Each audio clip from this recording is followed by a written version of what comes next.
Good day, and welcome to episode 66. Today, we're sharing the story of a very cool survivor 1966 Chevrolet Corvair Monza and her new owner, who was only her second owner ever.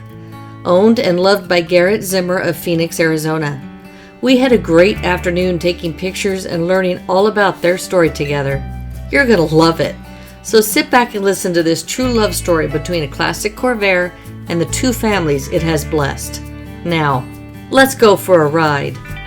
My name's Garrett Zimmer. I own a 1966 Chevrolet Corvair Monza 110 horsepower, 4-speed manual transmission with factory air conditioning. The car was produced the second week of January 1966. It was purchased by the original owners, Herman and Ellen, in March of 1966 from a dealership here in Phoenix, Arizona. And they owned the car for the duration until May 3rd of 2020 when I acquired the car. I found out about the car through a friend. I already own a 1960 Chevrolet Corvair, one of the earliest manual transmission coupes. So because I own that car, people know that I'm into Corvairs. So a woman said, hey, we know a lady whose husband passed away. She wants to sell a Corvair, but it doesn't run. Will you talk to her? I said, sure. So I called her up in February of 2020. And she said, well, she goes to sleep early. So if I'm going to go see the car, it has to be during the day. So I said, well, can I come over on my lunch break and see it, on my lunch break from work? She said, sure. So I went to her house, and on a weekday, on like a Wednesday, during my lunch hour, she opened the garage door. The car had a car cover on it. So we lift the cover off, and it's there, a 1966 Monza 110 4-speed. Ironically, the same year, make, and model my dad had when I was a kid, only his was red with a black interior. And I was, of course, it was breathtaking to see. And I told her, I said, I've been around these cars since I was 10 years old, and I'm 51 now. And I said, this is the only time in my life I'm ever going to walk into a garage, lift a car cover off, and see a low mileage, one owner, manual transmission Corvair with factory air conditioning. Only 3 to 4% of Corvairs produced had factory air conditioning, so certainly that's a rare option. The car was well taken care of. It spent some time in California. Her husband was stationed there for a brief time. It was repainted in California in 2004. It's close to a factory color. It's not an exact match, but it's a beautiful color. I get a lot of compliments on it. It's close to Marina Blue.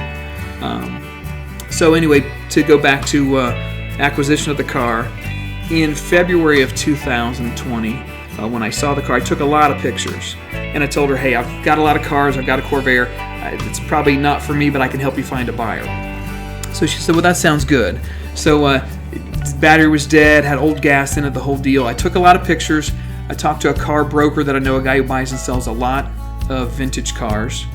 So he came out with a friend in late February. And even though I had sent a lot of pictures and told him the state of the vehicle, he was disappointed and they couldn't get together on price. I think it kind of hurt her feelings, and I felt bad, but I told her, I said, hey, would you like me to put the car on Craigslist? And she said, no, I don't want strangers coming to my house. I'd rather not. I said, because, someone will come over today and buy this car from you. She said, no, I really don't want to do that. I said, well, I can get it running and we can go to auction and we could put a reserve on the car. So if it hits the reserve, you can sell it and get the money, and if it doesn't, you can keep the car. She said, no, I don't think I want to do that either. She said, I just want it to go to a good home. Somebody in the Corvair Club. And I said, well, I'm in the Corvair Club, but let's get it running first. So that was in February. She got a new battery, I put that in. It was a crank no start, put fresh gas in it, adjusted the carburetors a little bit. It still would crank no start. So I thought it was probably the fuel pump.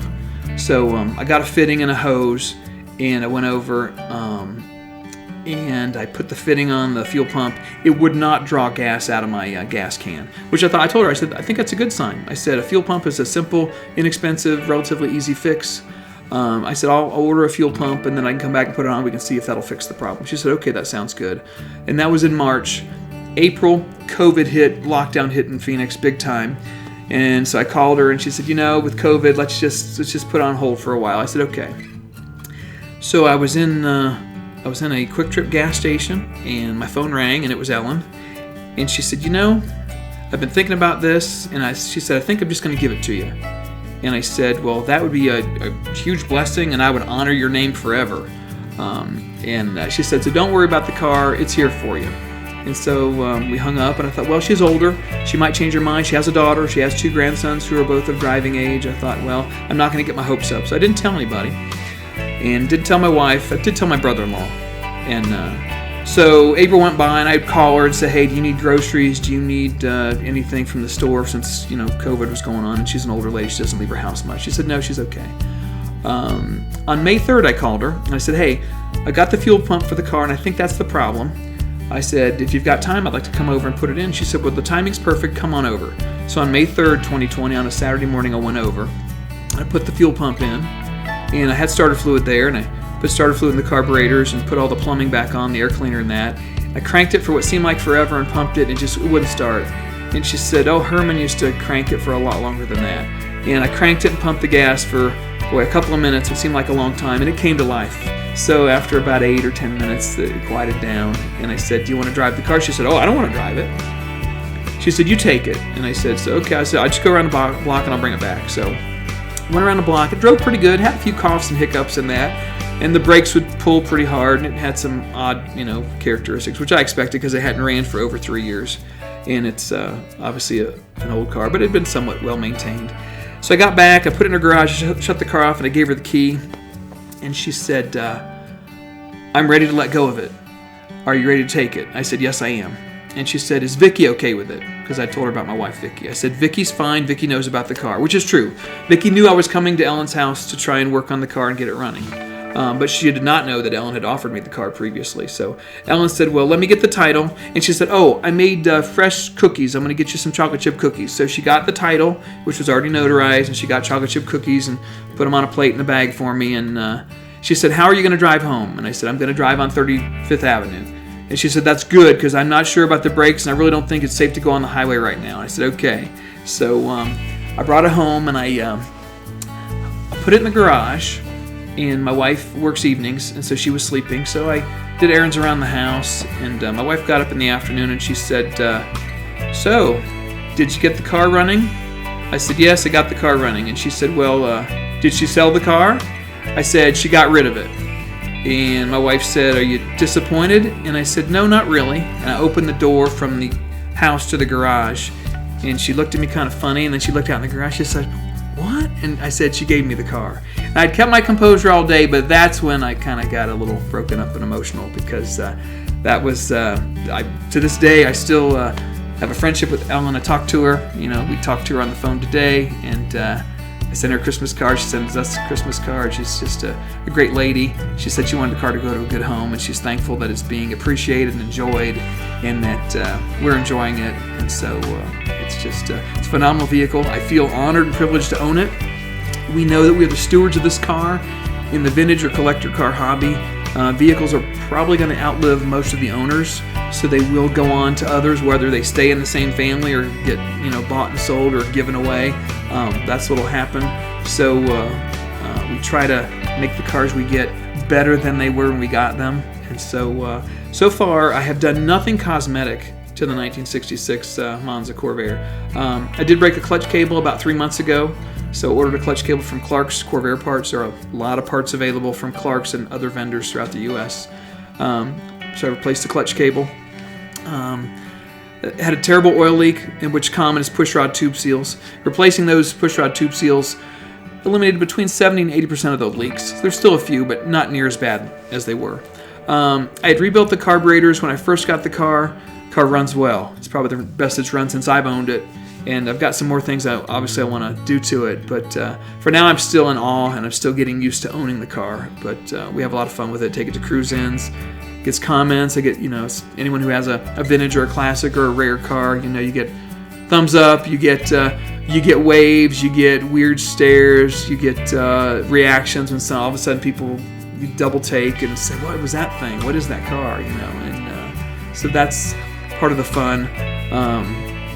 Driving and hearing the engine is one of my favorite things about the car. I have childhood memories from when I was in, say, 4th grade through 8th grade of riding in the back of my dad's and falling asleep to the methodical drone or the hum of the horizontally opposed air-cooled engine. So certainly the driving experience and the handling and the sound or something, those are things I enjoy. With a Corvair, you get a lot of people that come up and say, oh, my dad had one, my grandma, my brother, I had one. A lot of stories like that. You get comments about Ralph Nader. Ralph Nader wrote a book called Unsafe at Any Speed back in the 60s. A lot of people think that Ralph Nader killed the Corvair. He really did not. If anything, in my mind, Ralph kept the prices of the Corvairs cheaper. He did kind of help put a kind of a stigma on them, but they went to court. It's the only car ever proven safe in a U.S. court of law, proven to be as safe as any other cars on the road at that time. Also, General Motors had planned to cease production of the Corvair in 1966 because the Camaro was coming out, and their plan was to migrate the Corvair customers to the Camaro. I think because the book came out, it kind of gave them an incentive to keep producing the car, and so they continued production 67, 8, and 9. People ask me why I'm into Corvairs. If my dad had Corvairs, hence that's what I'm into. My memories are attached to them.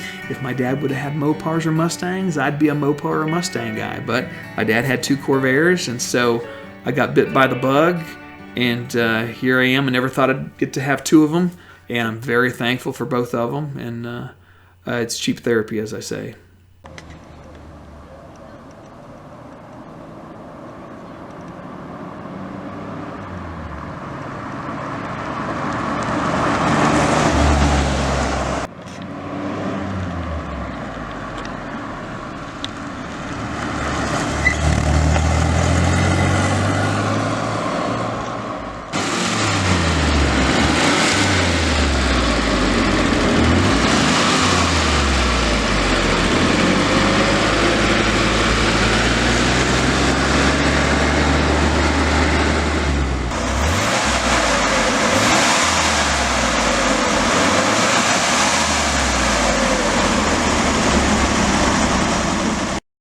Thanks for sharing the story of your sweet ride, Garrett. I swear, nearly everyone I know or talk to at car cruises and shows has a story that includes a Corvair in some way. Some love them and look back with fond memories, and some, well, not so much, but they are certainly remembered. Please give this story a thumbs up and leave a comment of how Corvair impacted your life. Also, be sure to hit that subscribe button and come back on Thursday for part 2, where we give you a history lesson on these little cars. Be safe out there.